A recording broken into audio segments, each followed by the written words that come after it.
Warahmatullahi wabarakatuh. Hari ini ketemu lagi dengan Kang Syeful dari Motivator. Saya mau membahas tentang anatomi copywriting. Nah, ini masih dalam serial copywriting kanvas. Nah, yang akan dibahas hari ini adalah anatomi copywriting kanvas. Apa sih sebenarnya anatomi? Ya, terutama dalam copywriting kanvas. Secara umumnya anatomi itu bisa didefinisikan, yang pertama itu adalah ilmu yang melukiskan tentang letak dan hubungan bagian-bagian tubuh manusia, binatang, atau tumbuh-tumbuhan. Atau definisi yang lain itu adalah mengatakan bahwa anatomi itu adalah uraian yang mendalam tentang segala sesuatu. Nah, jika kita bicara tentang anatomi copywriting, itu artinya kita berbicara tentang bagian-bagian yang membentuk sebuah copywriting. Ibaratnya copywriting itu adalah seperti tubuh manusia, jadi ada bagian-bagiannya. Dengan memahami bagian-bagiannya copywriting, kita bisa dengan lebih mudah membuat copywriting dengan bagus, sehingga promosi yang kita sampaikan sampai kepada target pembeli kita. Apa saja sih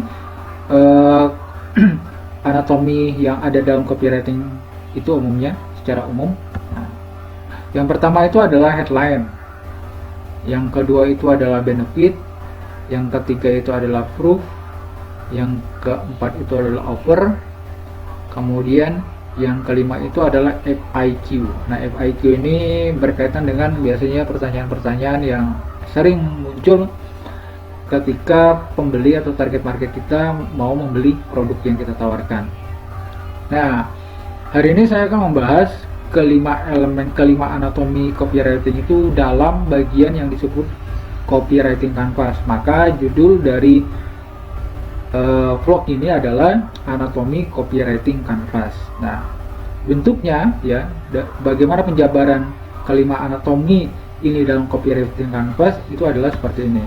Nah, ini adalah penampilan dari copywriting kanvas. Nah, copywriting kanvas ini kalau tetap mencakup dari kelima elemen dari anatomi copywriting kanvas. Yang pertama itu ada headline, ada benefit, ada proof, ada offer, ada FIQ. Nah, ini saya akan membahas secara sekilas dulu. Jadi ketika kita ingin membuat promosi penjualan dengan menggunakan copywriting, ya, membuat copywriting untuk promosi atau penawaran, ya harus kita perhatikan pertama kali itu, coba bisa dilihat di bagian atas itu ada produk, customer, sama level. Jadi tentukan dulu siapa customernya. Ya, target market teman-teman itu seperti apa. Kembali lagi, setiap produk itu ada jodohnya. Jadi kalau memang mau produk yang kita tawarkan itu laku, maka tetapkan terlebih dahulu siapa target market kita, siapa customer kita. Kemudian yang kedua, isi juga produk kita, apa yang mau kita tawarkan, produk apa yang mau kita tawarkan. Kalau misalnya produknya banyak, yang gak jadi masalah, sebutin saja apa saja produknya itu, dibuat klasifikasinya, ya kan. Misalnya produk kecantikan itu kan banyak, ada glowing, ada pemutih wajah, kemudian ada untuk menghilangkan flek, ada kosmetik dan yang lainnya. Itu spesifikasikan, ya, produk mana yang Anda mau tawarkan terlebih dahulu. Kemudian yang di bagian atasnya itu ada yang namanya level. Nah, level ini berkaitan dengan yang disebut, biasanya kita sebut temperatur customer. Nah, temperatur customer itu ada 3, ada cool, ada warm, ada hot. Nah, copywriting akan kita buat ini pada level mana? Apakah level temperatur customernya pada level cool, apa level warm, atau level hot? Karena nanti isi dari copywriting di setiap temperatur itu berbeda-beda.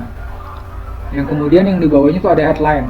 Nah, biasanya bukan hanya headline saja sih, biasanya ada 2. Kalau saya biasanya ada 2, ada headline, ada sub headline biasanya. Nah, secara umumnya buat dulu headline-nya. Nah, ini headline ini untuk menarik perhatian si customernya, ya. Template-nya banyak lah. Nanti teman-teman bisa baca di buku copywriting kanvas, linknya sudah ada di bawah di deskripsi di bawah video ini.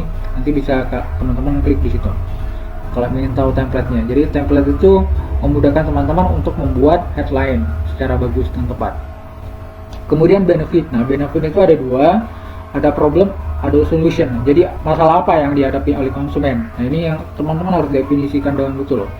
Apa yang menjadi masalah dari dari si customer ini, dari target market teman-teman.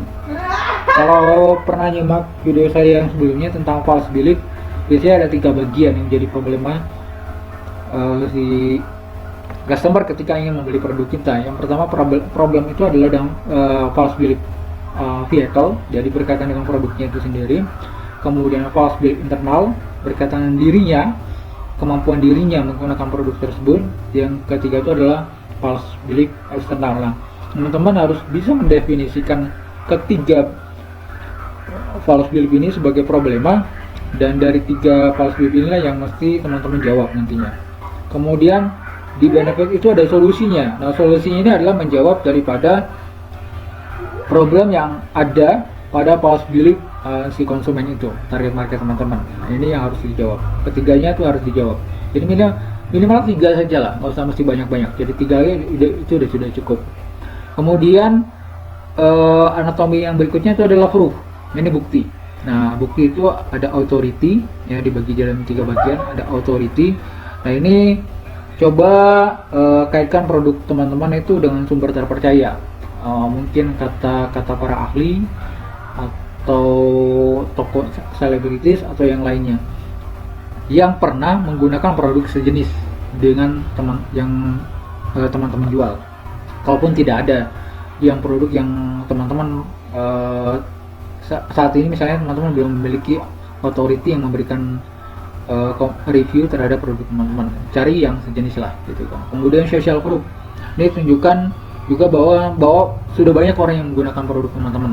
Ya, misalnya kalau contoh social proof ini misalnya kayak gini, teman-teman biasanya suka ngeliat iklan itu kan, misalnya pembalut wanita 9 dari 10 wanita sudah menggunakan pembalut ini X, Y, Z kayak gitu kan. Nah, itu namanya social proof.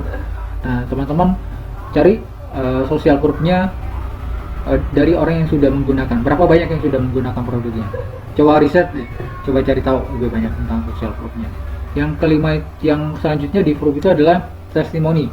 Nah, ini testimoni. Coba teman-teman cari review dari yang sudah menggunakan, tanyakan kepada orang yang sudah menggunakan produk teman-teman dan catat, dan itu jadi review. Karena yang namanya di dunia digital pada saat ini, orang kan tidak langsung menggunakan produk yang teman-teman tawarkan, ya kan? Nah, salah satunya itu adalah dengan cara untuk meyakinkan mereka itu adalah review dari orang yang sudah menggunakan produk teman-teman, testimoni yang sudah dari orang yang sudah menggunakan produk teman-teman. Nah, itu elemen ketiga dari anatomi copywriting canvas. Anatomi yang keempat yaitu adalah offer. Nah, ini bagaimana kita melakukan penawaran. Ini offer ya.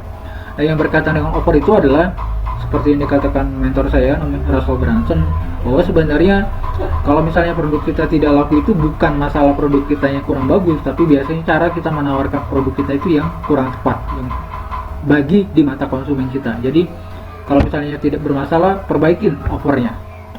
Apa saja isi dari offer itu adalah yang pertama itu contrast price. Nah, ini ciptakan harga yang betul-betul menarik ya, harga-harga yang betul-betul menarik. Nah, misalnya ada bonus, misalnya gini, teman-teman misalnya jual sebuah ebook. Nah, kemudian ada bonusnya, misalnya ada bonusnya template atau yang lainnya. Nah, itu hitung dalam satu harga. Jangan misalnya kayak gini loh, ada satu kasus yang pernah saya baca, ada promosi dari orang lain lah, dari tetangga sebelah.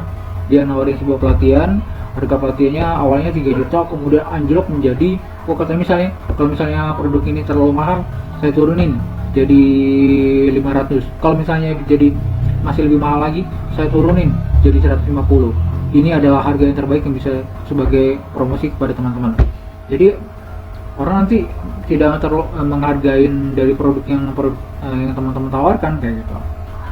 Tapi coba buat, misalnya teman-teman jual ebook, harga ebook misalnya 80.000 misalnya, kemudian ada template harganya 150 misalnya, kemudian ada bonus lagi 100. Jadi kan kalau misalnya di total itu adalah misalnya sekitar 300 ribuan lebih lah gitu kan. Nah, misalnya teman-teman tinggal buat coret aja, harga coret misalnya 350 dicoret menjadi 150, kan orang lagi orang jadi ngeliat, wah itu benar-benar penawaran bagi teman-teman. Nah ini benar-benar harus jeli dalam menetapkan contrast price. Yang kemudian di bagian offer selanjutnya itu ada namanya risk reversal. Nah ini risk reversal itu adalah misalnya umumnya yang banyak dipakai oleh teman-teman itu adalah money back garansi. Dan kalau misalnya gagal, uang kembali. Kalau misalnya tidak puas, uang kembali. Sebenarnya risk reversal itu bukan itu saja.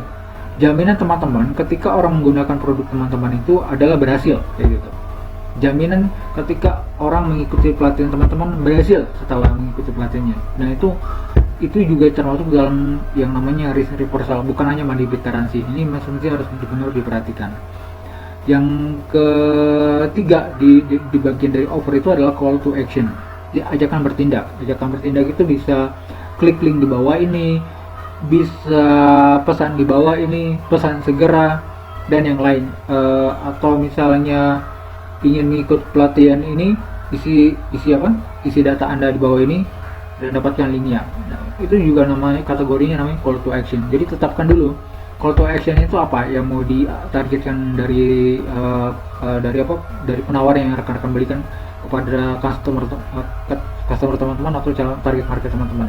Apakah hanya klik link saja atau memang penawaran pembelian segera atau apa? Nah itu juga ditentukan dalam call to action. Dan bagian dari bagian terakhir dari anatomi copywriting, khususnya copywriting canvas, itu adalah FAQ. Ya ini adalah pertanyaan-pertanyaan yang sering muncul yang disampaikan oleh customer atau target market teman-teman. Nah ini teman-teman harus antisipasi banget apa saja pertanyaan-pertanyaan yang sering muncul itu, sehingga ketika mereka membaca copywriting teman-teman, mereka tidak terlalu banyak bertanya-tanya, ya kan? Jadi sudah terjawab di FAQ. Nah ini adalah anatomi copywriting canvas, ya, anatomi copywriting secara umum dan khususnya copywriting canvas.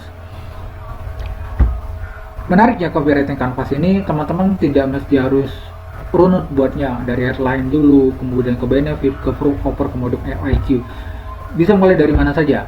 Bisa mulai dari produk, kemudian ke benefitnya, kemudian ke offernya, ke proofnya, dan FAQ-nya. Jadi ini benar-benar membuat kreativitas teman-teman dalam mengisi dari setiap bagian-bagian yang ada di copywriting canvas.